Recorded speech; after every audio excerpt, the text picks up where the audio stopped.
12 months can totally change you. And if you want to know how to develop well thought out goals and achieve them, please continue watching this video. And make sure you stick around till the end, because at the end of the video, I'm going to give you something that is completely free and going to help you reach your goals. So let's begin. Since January 2018, I've accomplished so much. My first accomplishment is that I published 4 books, and one of them even became a bestseller in its category on Amazon. My second accomplishment is that I finally achieved work-life balance. Before, I always gravitated towards work and forgot to focus on the things that really matter, such as health, relationships, my family. And my third accomplishment, I finally launched my own business. I was able to achieve it all by having well-defined goals, and I found the first step is to sit down and think about your end destination. Where do you see yourself in, let's say, arbitrary 12 months from now? And this is what I call a top-down approach, and this is what makes Journal for Busy People unique. For the people who have already bought my journal, thank you very much. I will show you how I filled it out myself and hopefully inspire you. And for those who don't have my journal, you may still be able to find some useful and new ideas in this video. And if you want my journal at the end, you will be able to find a link in the video description below. I start with asking myself a question. Where do I see myself in 12 months? And then decide what areas I want to develop. I note these areas as headings here, and this is what I call goal categories. Then I start mapping out my goals by writing them down in the columns. I typically use the what, how, and when approach. For example, one goal is to improve my public speaking by giving a speech at Toastmasters every other month by the end of 2019. I'm going to lay out my goals on a timescale.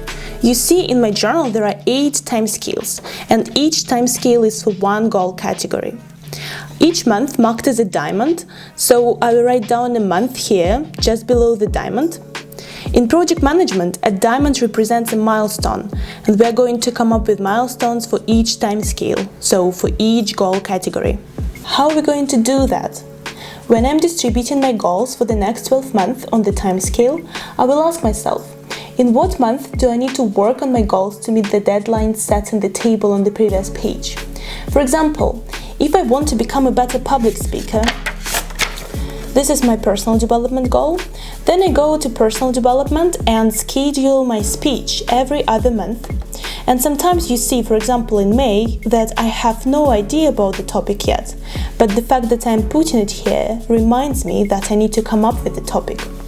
The timescale doesn't only help you plan, but it also helps you break down your goals into achievable steps. For example, I aim to have 6,000 people using my journal. This is my business goal. Then I'm going to go to business and going to lay out all the steps that's going to bring me closer to my goal. Next is the monthly spread. Here in the shaded rectangle, I write down the month. Below the month is a quote that I personally find motivating, and I left half of the month quote blank for you to fill in yourself. And if you need some inspiration, you can find a link in the description box to a collection of my favorite quotes.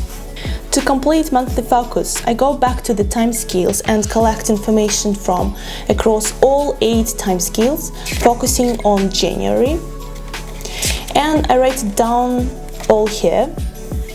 This gives me a reference to what I need to do this month, sort of a reminder, if you will.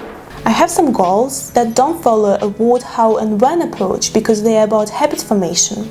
So it doesn't make much sense to me to put these goals on a timescale. Instead, I put them on a tracker here. Examples of these goals would be sleep 7 hours a night, follow a 3-step bedtime routine, or maintain my diet. If I manage to meet a goal, I cross out a square for the day, otherwise I put a dot in here.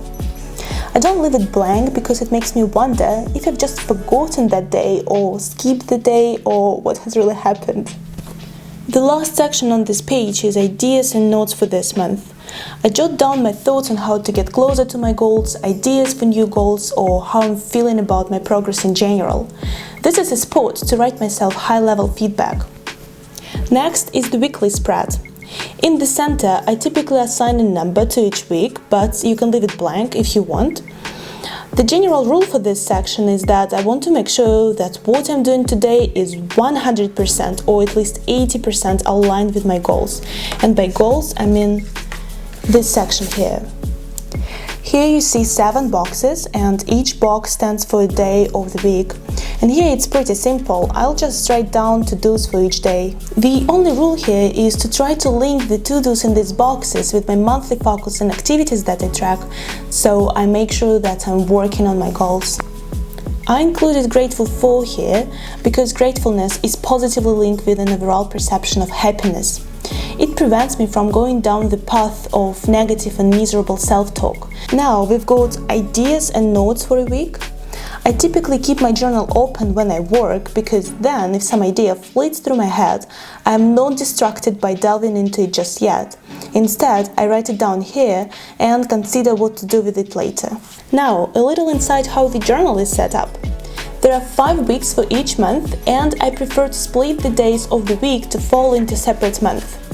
So let's say I will place the last 2 days of April right here under April and the remaining 5 I will place in May.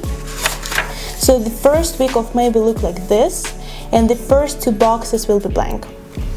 If you don't want to separate the week, leave the weekly spread for the last week of April blank and transfer all the days to the next month, which is May in our example, and then your first week of May will look like this. You can make a note for yourself if you like. At the end of the journal are 64 blank pages. I use this space to elaborate on my ideas and goals. For example, if my goal is to become more social by going to a social gathering once a month, then I put a number of a blank page next to my goal, and on that page I will list social activities that I might be interested in. And yes, as you noticed, I write it all out in pencil because I might have to change my plans or might finish them earlier or have to delay them.